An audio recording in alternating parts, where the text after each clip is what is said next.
Stepmom mistreated me for years, abandoned her son when dad got cancer. Now she wants him back after I raised him. 3 years ago, I became the sole caretaker of a boy who isn't my biological son. His mother, my stepmom, walked out on our family when my dad's cancer worsened, leaving behind her own child without a word. She shattered what little stability we had. Now she's back, acting as if she never left, insisting she has a right to see the son she abandoned. My dad remarried when I was 13. His new wife, Cheryl, was in her late 20s, closer to my age than his.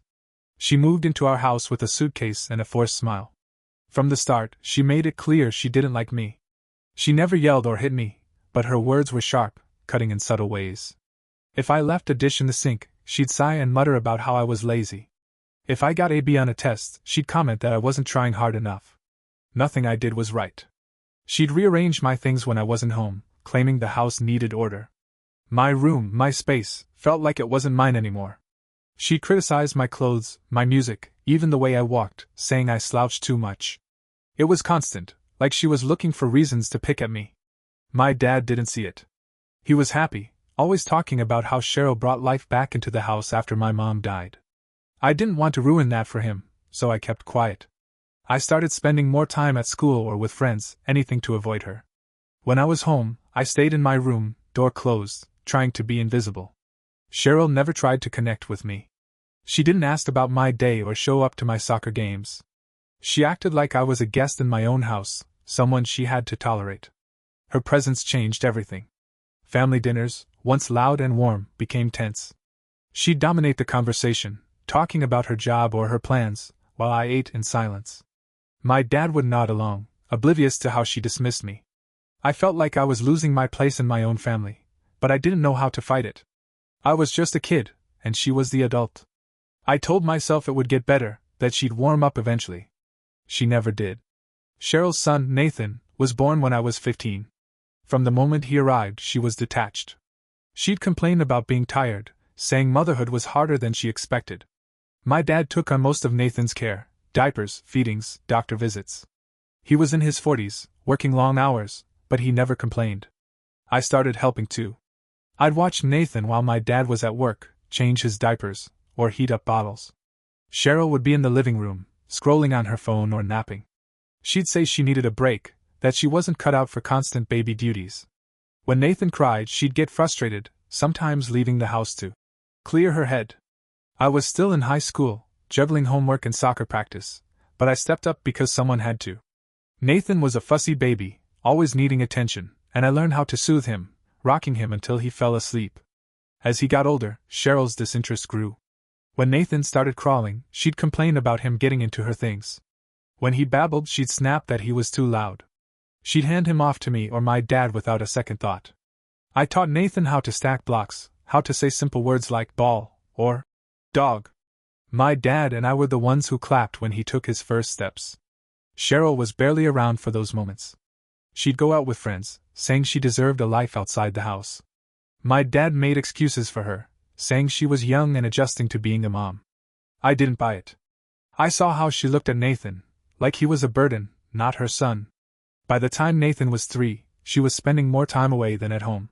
She'd leave for hours, sometimes overnight, without telling us where she was going. My dad started looking tired, his patience wearing thin, but he never confronted her. I wanted to say something, but I didn't. I focused on Nathan, making sure he was fed, clean, and safe. He started calling me Bubba, his version of brother, and it stuck. I was the one he ran to when he fell, the one who tucked him in at night. Cheryl didn't notice. She was already pulling away, and I had no idea how much worse it would get.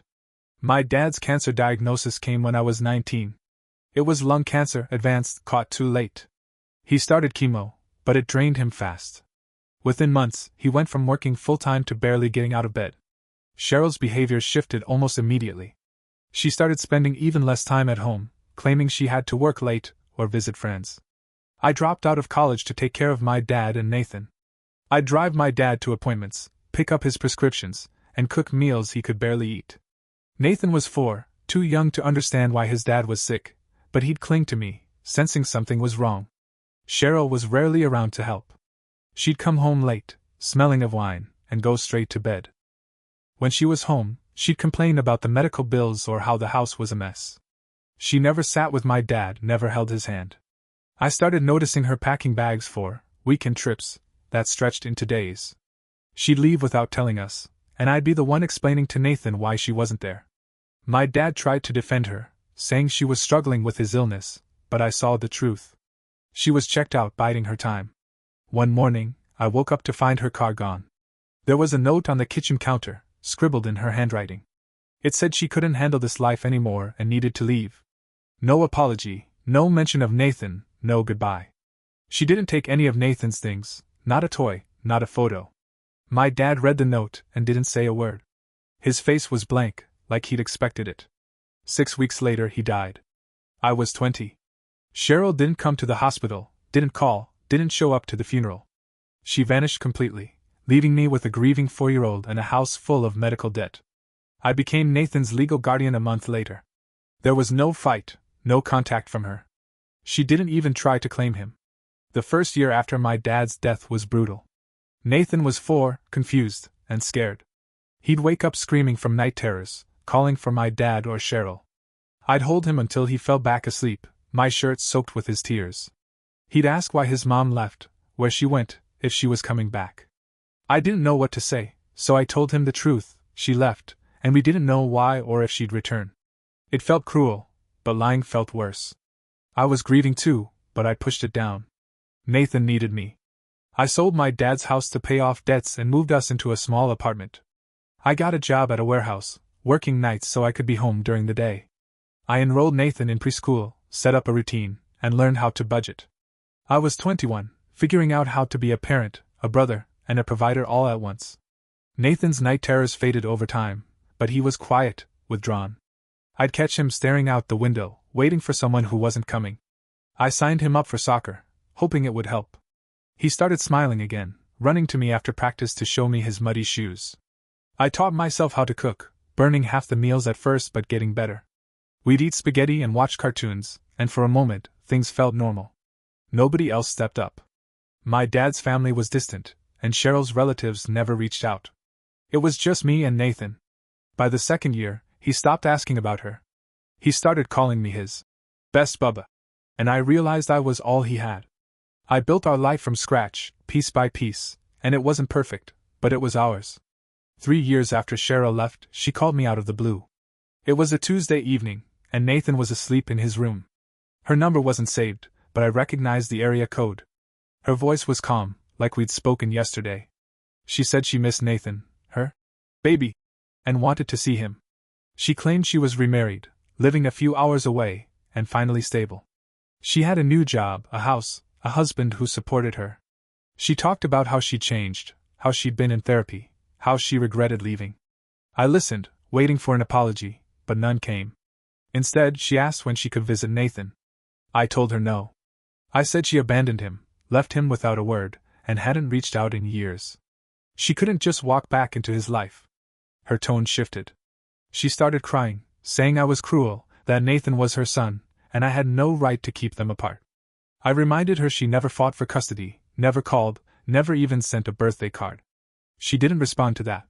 She just kept repeating that she was his mother and deserved to see him. I asked why now, after all this time. She said she'd been thinking about him every day, that she couldn't live without him anymore. I didn't believe her. It felt like she was trying to rewrite history, like her absence was a minor hiccup. I told her Nathan was happy, that he didn't need her disrupting his life. She got quiet, then hung up. I sat there, staring at my phone, my hands shaking. I hadn't expected to hear from her, and I didn't know what she'd do next. Part of me worried she'd show up at our apartment, or Nathan's school. I checked the locks that night, something I hadn't done in years. I didn't tell Nathan about the call. He was 7 now, doing well in school, playing soccer, making friends. He didn't need to know she was back, not yet. In the weeks after Cheryl's call, she didn't reach out again directly. Instead, she started contacting people we knew. Her sister, who I hadn't spoken to since my dad's funeral, sent me a long message. She said I was wrong to keep Nathan from his mother, that I was holding him hostage. She claimed Cheryl had been through a lot, that she'd been depressed when she left, and that I couldn't understand a mother's love because I was just his half-brother. I read the message 3 times, each word stinging. I replied, asking where she'd been when Nathan was waking up screaming, asking for his mom. I asked why nobody in their family had checked on him in 3 years. She didn't answer. Then Cheryl's cousin called, leaving a voicemail saying Cheryl was heartbroken and I was being selfish. I didn't call back. A family friend, someone who'd known my dad, emailed me, suggesting I let Cheryl see Nathan to heal old wounds. I deleted it. Nobody acknowledged what she'd done, not the note, not the abandonment, not the years of silence. They acted like I was the problem, like I was stealing Nathan from her. I started feeling pressure from all sides, like I was being ganged up on. I second-guessed myself, wondering if I was too harsh, if Nathan might need her someday. But then I'd remember his face those first few months, the way he'd cling to me, terrified she'd left because of him. I'd remember the legal papers I signed, the court dates she never showed up to. She hadn't wanted him then. I stopped responding to the messages and calls. I focused on Nathan, keeping his routine steady: school, soccer, homework, bedtime stories. He didn't know about the drama, and I wanted to keep it that way. Cheryl's family kept pushing, but I wasn't budging. She'd made her choice years ago, and I wasn't going to let her hurt him again. Cheryl's campaign to get back into Nathan's life didn't stop. 2 months after her first call, she sent a letter to our apartment. It was addressed to me, written in neat handwriting. She said she'd been reflecting on her mistakes and wanted to make things right. She claimed she'd never stopped loving Nathan, that leaving was a moment of weakness she regretted every day. She asked for a meeting, just the 3 of us, to talk things over. She promised she wouldn't push Nathan, that she'd follow my lead. I read the letter twice, looking for sincerity, but it felt rehearsed, like something she'd practiced. I didn't trust her. I remembered the years of neglect, how she'd ignored Nathan even when she lived with us. I thought about her note, the one she left without a glance back. I didn't respond. A week later, she showed up at Nathan's soccer practice. I was on the sidelines, watching him kick the ball, when I saw her standing by the parking lot. She was dressed nicely, holding a stuffed animal, scanning the field. My stomach dropped. I walked over, keeping my voice low so Nathan wouldn't notice. I told her to leave, that she had no right to be there. She started tearing up, saying she just wanted to see him, that she wasn't going to approach him. I said she was crossing a line, showing up uninvited. She left after a few minutes, but not before telling me I'd regret keeping her away. I watched her car pull out, my heart racing. Nathan didn't see her, and I was grateful for that. I started checking the school's visitor logs and told his coach to call me if anyone unfamiliar showed up. I felt like I was being paranoid, but I couldn't risk her ambushing him. Her family kept up the pressure too. Her sister sent another message, accusing me of brainwashing Nathan against his own mother. I blocked her number. I lay awake at night, wondering if I was doing the right thing. Nathan was thriving, good grades, friends, a laugh that filled the apartment. I didn't want her to unravel that. She hadn't earned a place in his life, not after what she did.